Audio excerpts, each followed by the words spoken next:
trying to do a grand entrance here. Hello, it is Sarah back at it again as a licensed tour guide here in New York City. And today I'm going to be showing you around one of my favorite areas in the city. This is a place that I've done tours hundreds, probably thousands of times. It is Lower Manhattan. And this is truly where the history of the city of New York began, which is why I think it is the coolest place to tour. We're gonna do a little walking tour. You can follow along from home, or you could even do it on your phone in person so you get to see the places in real life. If you want a full walking tour though, I can't do all of that in one YouTube video. It would take like 3 hours. So I recommend booking a tour at funkyexperiences.com. We do all different types of New York City tours. With that, let's get to the tour.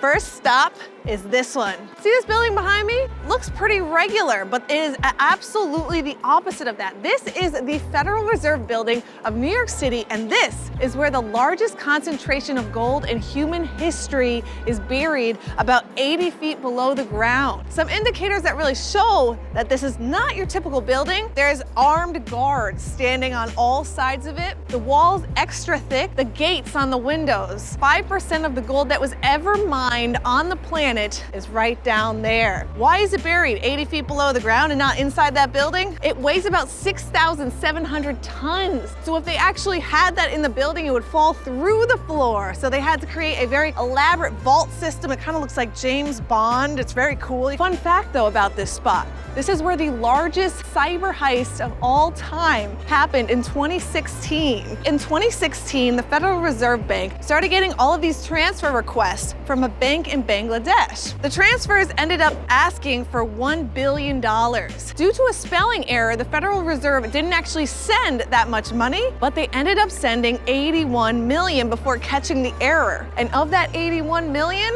guess how much they've actually recovered today? 15 million. So someone successfully stole, I can't do math well. Listen, I may know history, but math is not my strength. $66 million successfully. It's like an Ocean's 11 situation. It's super cool. And that happened right here at the Federal Reserve.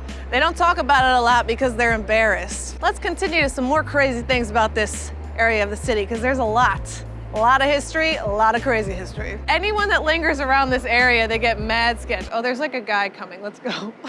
We are going to continue the tour down Maiden Street to Water Street. One of the interesting things about this area is that all the street names are secrets to what the area is known for. We talked about the gold at the Federal Reserve, and one of the hints that there's actually gold here is that this street is called Gold Street. And Water Street is called Water Street because that's actually where the original water line of Manhattan was. I'll tell you why it's no longer there a little bit later. Keep that in mind as you're walking through these streets. All the names have historical significance in really cool ways. When it says Maiden Street, is it because there were then hot maids here?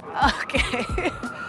No, unfortunately, Lucas, there were not hot maids here, but the actual history of Maiden Street is that is where the maidens used to wash clothes in the river. Pearl Street is named after all of the beautiful pearly shells that used to be on a beach that was right here. So it all makes sense if you know the history of it. We are now at John and Water Street. We took a left at Water Street, and I want to point out this piece of art behind me. If you're ever in the city for some reason with no clock, that'd be really weird, but if you ever are, you can look right at this and it will tell you what time it is. The only problem is that it kind of has broken over the years, so it's actually not super reliable. You have numbers 1 through 59, that represents the seconds. And then you look at the other numbers that are lit up and it will tell you the time. Now, right now, I see we have some issues because technically it is 3:12 and 59 seconds. So now it's 3:13 and 2 seconds. However, the 2 and the 6 and the 30 and the 33 are lit up. Regardless, it's a fun little fact you can share with people while you're down in this area. We've continued our walk down to the corner of Water and Fulton Street to this wonderful place. It's called the South Street Seaport. I would say this is the largest area that has kind of been untouched for 200 years. You feel like you're stepping back in time here. It's absolutely beautiful. A lot of 18th and 19th century buildings here, super gorgeous. We're gonna get into that in a moment. For now, I wanna start right here. This is actually the Titanic Memorial Park. Yes, there is memorials to the Titanic here in New York because the Titanic sank on its way to New York in 1912, and many of the most prominent New Yorkers died during that tragedy, including the founders of Macy's. You can actually see them for a snippet in the Titanic movie. So anyway, there are 9 different memorials for the Titanic here in the city. This is one of them. But I actually wanted to point this out not because of that, but because of the history of New Year's Eve, which comes from what you see here, the lighthouse. At the top of the lighthouse, you see a ball up there.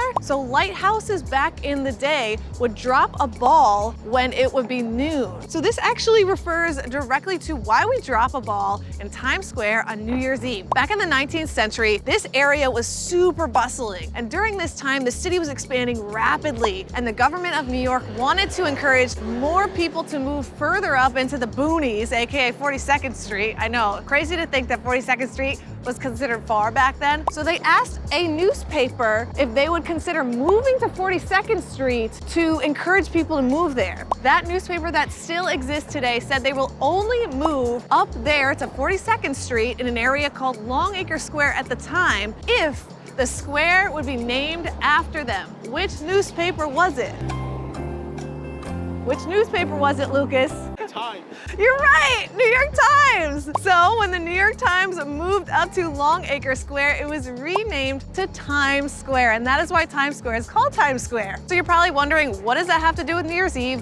Why are you talking about that ball? The reason is, when the New York Times moved up to that area, there wasn't a lot going on. So to encourage people to come up there and to have a big celebration, they decided to do a New Year's Eve party and do fireworks off the roof, which they did for a few years, but then a fire essentially caused a lot of havoc in the city, and the city was like, no more fireworks, we're not trying to burn down the city. So the New York Times decided, let's reference our harbor past and drop a ball. So the New York Times took that tradition and they decided to drop a ball at midnight. And that is why we drop a ball at midnight in Times Square. One of the things I really love about the South Street Seaport is the fact that it feels so old New York. This is a historic area, so they're legally not able to change anything here exterior-wise. They can change interiors, and that's why now it's a lot of cute boutique shops. And so we're gonna go into what I call a secret passageway. A lot of people don't know about this, but this will bring us into a place called Cannon's Walkway. Nope, let's not go. Dude, I have another entrance. If you can't get in the side entrance, which is right behind the lighthouse, then you can try getting in where it says Cannon's Walkway right here, and the door is open. If you come in through the other entrance, you would go down this long hallway right here that has all brick from 1700s. It's quite long, and that's where we would have came in, right there. We are here at Cannon's Walk. This was bought by a man named John Cannon in 1716. He was a wealthy merchant from Staten Island. And if you notice, the floor is very uneven here, and a lot of the buildings are slightly tilted. And that is because this was originally water, and he filled in the land here to build these buildings. These turned into storefronts, markets, and this was a very much a hustling and bustling market area down here. A few indications when you're in areas like this to tell you that you are indeed in a authentic historic area is if you look up at the buildings, you're gonna see these little things in the buildings. They could look like these iron stars. They could look like these iron rods here. One of the things that are most interesting to me about this whole area of Lower Manhattan though, is that it's kind of like a treasure hunt. It's like an archaeologist's dream, because under these grounds, since they filled it all in hundreds of years ago, they didn't really do it in the best way, which is why the buildings are tilted. They didn't wait for the land to settle, and they also filled in all of the land with whatever they could find. Like literally, this is like when they were doing the recovery for 9/11, they even found a ship there because they used a lot of that land just to fill it in. They found skeletons. In fact, a lot of Lower Manhattan is just straight up graveyards. Kind of creepy. city. And so that's kind of what we're walking on here. So why did they do that? Manhattan was so crowded that they needed to expand it in its size, and that's what they did here. So they expanded Manhattan, built more buildings so they could create shops, they could create market opportunities and make more money. It's all about the money in the end, you know what I mean? So if you walk through these glass doors through Cannon's Walk, you'll actually get to this area, which is kind of like an abandoned place. So here you can see old fireplaces, just some reference that this used to be storefronts, and that's pretty cool that they still have these here today. On this side, there's a fancy, expensive boutique shop because, again, since this is a historic district, they are legally only allowed to change interiors and not exteriors without approval from the Historical Society. I like how they maintain it, you know? Keeps the charm. So we just turned out of Cannon's Walk, and this is Skimmerman's Row, this building behind me, beautiful building built in 1811. This again was all water lots that they filled in with all that, you know, colonial junk, you could say. And one of the indicators you can see that they didn't wait long enough for the land to settle is the windowsills on this building is all jacked up. On a modern note, inside, really cool shops. Love that about the South Street Seaport. So if you come this way, we have a bakery called Funny Face Bakery. Super cute cookies. They can actually make your own face on a cookie. It's like all these pop culture cookies. Look at this.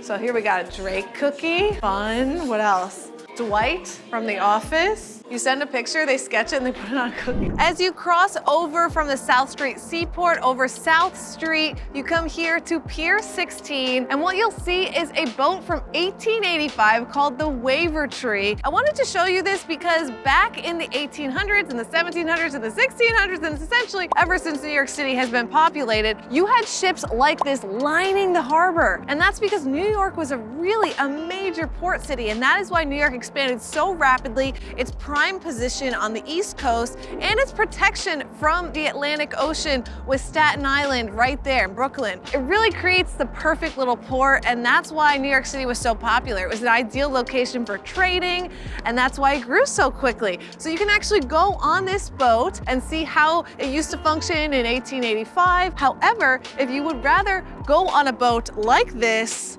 or just any nice boat, I do recommend doing a classic harbor line cruise. That is gonna be the best experience for sure. They actually do sailboat cruises that are miniature versions of this type of boat. It's very charming. You get a little drink, views of Statue of Liberty, Brooklyn Bridge. It's amazing. We are going to walk to our final location for this tour, and this is one of my favorite places in the city. It's Pier 17 and the lookout to the Brooklyn Bridge. Now I have to say, this tour is so abbreviated. There's so much more to cover in this area. So if you enjoyed this tour, let me know in the comments. Maybe I'll do a part 2. I really recommend you do a in-person walking tour though to get this proper experience, because that is how it's meant to be done, in person. One of my expert guides can bring you around. It'll be an amazing time. We're finally here at Pier 17's beautiful lookout for the Brooklyn Bridge. I love this place. It's just such a hidden gem. And as you can see, there's barely any people here. Like, look at this.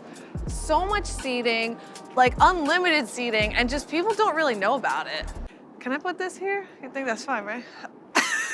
I need my hands to tell this story. It's hard to, it's just, I have to say it. Okay, the Brooklyn Bridge. It's really an icon of New York, isn't it? Completed in 1883. Let's think about that. That's before electricity. Yeah, they built a bridge like that before electricity. It was actually made for horse-drawn carriages and people walking across it.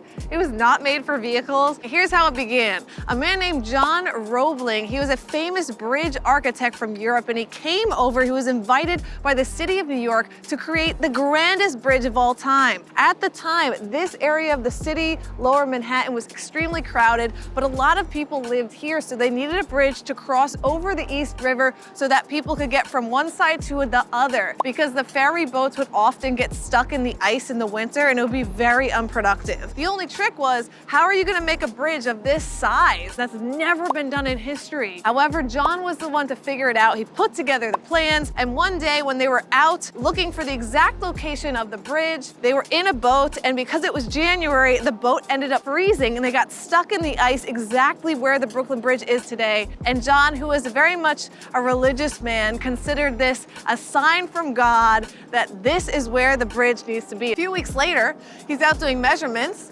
and a boat crashes into the dock that he's doing measurements of, injures his foot, he gets tetanus. Within a few weeks, he dies. So now, the best bridge architect in the world has not set a single stone on what's to be the most tremendous bridge of all time. So what do? Well, maybe his son can do it. That's the closest thing. That's what they ended up doing. So a guy named Washington Roebling, his son, took over the plans and started the construction of the bridge. Now, the most complicated part of building a bridge of this size is the fact that the bridge it goes into the water, which is quite complicated. You can't really secure that easily. There was no electricity, again. They had to create something called caissons. Imagine like water elevators, but from the 1800s. Super sketchy, super dangerous. A lot of men would be jammed into these water elevators and lowered down to the bottom of the sea, digging in disgusting, dark, dirty conditions, trying to find bedrock so they could mount the bottom of the bridge there. What happened with this,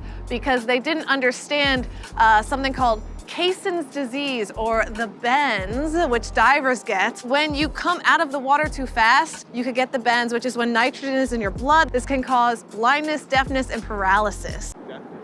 Deafness, not death. Like not full death, just not full death, not full death, just a little bit of death. I mean, I feel like if you're blind, deaf, and paralyzed, you kind of are like not, like you're like, a little bit of death. One day, Washington Roebling goes down into a caisson, a fire breaks out because they're working over candlelight. You have to remember, again, no electricity.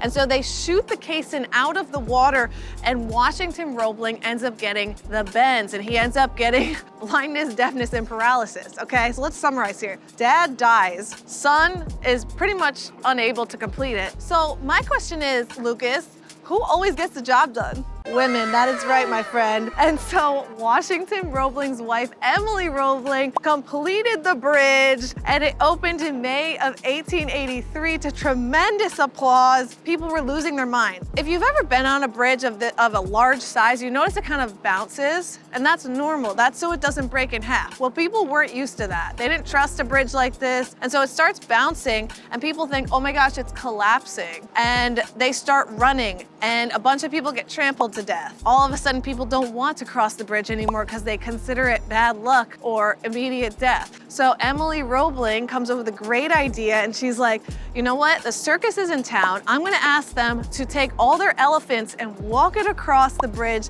to prove to people if an elephant can cross a bridge, so can people. And that's exactly what they did, and people have been crossing the bridge ever since. I hope you enjoyed this tour. If you want a more in-depth tour, please join one of my walking tours at funkyexperiences.com. I cannot go into all the history of New York in one video. It is just way too extensive. It could last hours and hours and hours. So we have a bunch of different customized tours for you. If you want to see the highlights of the city, do our must-see Manhattan tour. That will bring you to all of the iconic spots that you've seen in the movies: Empire State Building, Grand Central, Fifth Avenue, Times Square. If you want food, then you gotta do our food tour, because we bring you to 5 of the best food spots in the city, and you get to try a little bit of everything. Or if you want a custom experience, we can also do private tours. All of that's on funkyexperiences.com. So that is it. Now, there's a bit more. If you're visiting New York City, you may wanna check out my other videos right here. I have tons of tips on things to do, eat, see, literally everything you could ever imagine. I have covered a video on it right here, and it will really help you with your trip. Also, if you're looking for an itinerary, I have one for you.